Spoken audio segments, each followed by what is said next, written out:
வணக்கம். ட்ரம்ப் நிர்வாகத்தின் கீழ் நடந்த அமெரிக்கா ஈரான் மோதல் பத்தின தலைப்புச் செய்திகளை நாம எல்லாரும் பார்த்திருப்போம். ஆனா அந்த செய்திகளுக்கு பின்னாடி வெளியுலகத்துக்கு தெரியாத சில அதிர்ச்சிகரமான மூலோபாய இழப்புகளும் மறைக்கப்பட்ட விலைகளும் இருக்கு. அத பத்தி தான் இந்த விளக்கத் தொகுப்புல நாம ரொம்ப தெளிவா பார்க்க போறோம். இன்னைக்கு நாம பார்க்க போற முக்கியமான விஷயங்கள். முதலாவதா, வெற்றியின் மாயை. 2வது, அமெரிக்க ஆயுத கிடங்கோடு சரிவு. 3வது, உலகளாவிய பொருளாதார அதிர்வலை. 4வது, கூட்டணிகளுக்கு இடையில ஏற்பட்ட விரிசல். அப்புறம் கடைசியா, அம்பலமான உண்மையான பலவீனங்கள். வாங்க நேரா விஷயத்துக்கு போலாம். முதலாவதா, வெற்றியின் மாயை. அதாவது அமெரிக்காவோட ஆரம்பகட்ட கணிப்புகளுக்கும் களத்துல இருந்த யதார்த்தத்துக்கும் இடையில இருந்த வேறுபாட்டை பார்ப்போம். ஈரானோட முக்கிய தலைவர்களை அழிச்சது மூலமா அவங்களோட பலம் முற்றிலும் குறைஞ்சிடுச்சுன்னு வாஷிங்டன் ஆரம்பத்துல ரொம்பவே நம்புச்சு. ஆனா கள நிலவரம் முற்றிலும் நேர்மாறா இருந்துச்சு. ஹார்மோஸ் ஜலசந்திய தொடர்ந்து தன்னோட கட்டுப்பாட்டுல வச்சுக்கிட்டு வளைகுடா கப்பல் போக்குவரத்தை அச்சுறுத்துற அளவுக்கு ஈரான் ரொம்பவே வலிமையாதான் இருந்துச்சு. இங்கே நாம கவனிக்க வேண்டிய ஒரு பிரம்மாண்டமான நம்பர் இருக்கு, 70%. ஆமாங்க, போருக்கு முன்னாடி அவங்க கிட்ட இருந்த ஏவுகணை இருப்புகள்ல சுமார் 70% ஈரான் இன்னும் பத்திரமா தக்க வச்சிருக்குன்னு தரவுகள் சொல்லுது. இது உண்மையிலே அமெரிக்காவே அதிர வச்ச ஒரு விஷயம்தான். அடுத்து, ஆயுதக்கிடங்கு சரிவு. இந்த மோதலால அமெரிக்க படைகளுக்கு ஏற்பட்ட மறைமுகமான இழப்புகள் என்னென்ன அப்படிங்கறத பாப்போம். ஈரானிய பதிலடியோட வீச்சு நிஜமாவே எவ்ளோ பெருசுன்னு தெரியுமா? கத்தார், பஹ்ரைன், குவைத், ஈராக் மற்றும் ஐக்கிய அரபு அமீரகம்னு இந்த 5 நாடுகள்ல இருக்கிற 200க்கும் மேற்பட்ட அமெரிக்க இராணுவ கட்டமைப்புகள் இதனால சேதமடைஞ்சிருக்கு. யோசிச்சு பாருங்க, இத மறுபடியும் கட்டியெழுப்ப பல வருஷங்களாகும். ஆனா இதைவிட பெரிய கவலை என்ன தெரியுமா? ஆயுதங்களோட விரயம்தான். இந்த மோதலோட உச்சகட்டத்துல அமெரிக்கா தன்னோட புகழ்பெற்ற பேட்ரியாட் ஏவுகணை இருப்புகள்ல 50% வரைக்கும் பயன்படுத்தி தீர்த்திடுச்சு. இது ஒரு மாபெரும் வீழ்ச்சின்னு தான் சொல்லணும். அது மட்டும் இல்ல, அமெரிக்கா தன்னோட ஒட்டுமொத்த டொமஹாக் ஏவுகணைகள்ல 1/3 ஒரு பங்கை இழந்துடுச்சு. இந்த வகையான ஏவுகணைகளை உற்பத்தி செய்யறதுக்கு ரொம்பவே காலதாமதமாகும். அதனால இந்த இழப்பை ஈடு செய்ய இன்னும் பல வருஷங்கள் ஆகலாம். இதனால என்ன விளைவுன்னு கேக்குறீங்களா? இது ஒரு மிகப்பெரிய மூலகோபாய வெற்றிடத்தை உருவாக்குது.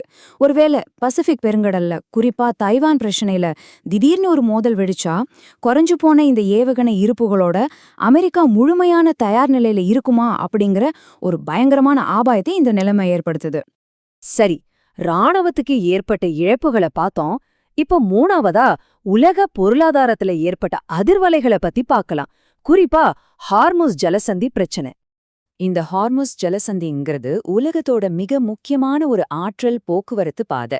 இதை இன்னும் சுலபமா சொல்லணும்னா, ஒட்டுமொத்த உலகளாவிய எண்ணெய் தேவையில 20%, மிக முக்கியமான இயற்கை எரிவாயு ஏற்றுமதியும் இந்த ஒற்றை வழியில தான் நடந்தாகணும். இந்த மோதலால ஏற்பட்ட சின்ன இடையூறு கூட உலகமெங்கும் எப்பேற்பட்ட அதிர்வலைகளை உருவாக்குச்சு தெரியுமா? அமெரிக்கால பெட்ரோல், டீசல் விலைகள் கடுமையா உயர்ந்துச்சு. ஆசிய நாடுகளும் வளர்ந்து வர்ற நாடுகளும் கடுமையான ஆற்றல் நெருக்கடிக்கு தள்ளப்பட்டாங்க. ஏதோ ஒரு மூலையில நடந்த மோதல் உலக பொருளாதாரத்தையே மந்த நிலைக்கு கொண்டு போற அளவுக்கு அச்சுறுத்துச்சு. எண்ணெய தாண்டி இதுல ஒளிஞ்சிருக்கிற ரொம்பவே ஆச்சரியமான, அதே சமயம் அதிர்ச்சியான உண்மை என்னன்னா, உரம் மற்றும் ஹீலியம் மாதிரியான மிக முக்கியமான வளங்களோட சப்ளையும் தடைப்பட்டதுதான். உலகளாவிய உணவு உற்பத்திக்கும் சரி, செமிகண்டக்டர் சிப் உற்பத்திக்கும் சரி, இது ரொம்ப ரொம்ப அவசியம். இது ஒட்டுமொத்தமா உலகளாவிய பணவீக்கத்துக்கு காரணமா அமைஞ்சிடுச்சு.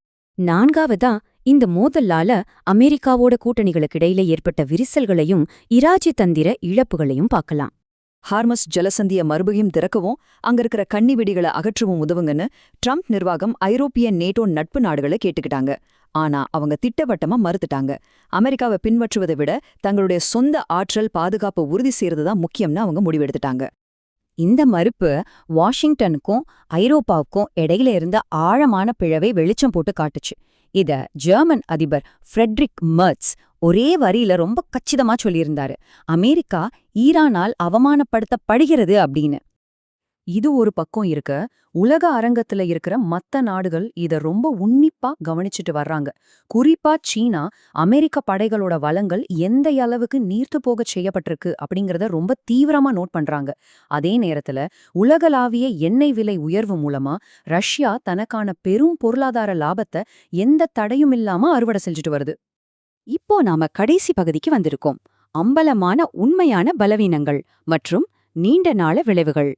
அமெரிக்காவோட ஆரம்பகட்ட தாக்குதல்கள் மிகப்பெரிய அழிவுகள். இது எல்லாத்துக்கும் மத்தியிலயும் ஈரானோட அரசியலமைப்பு எந்தவித பாதிப்பும் இல்லாம முழுமையா தப்பி பிழைச்சிருக்கு.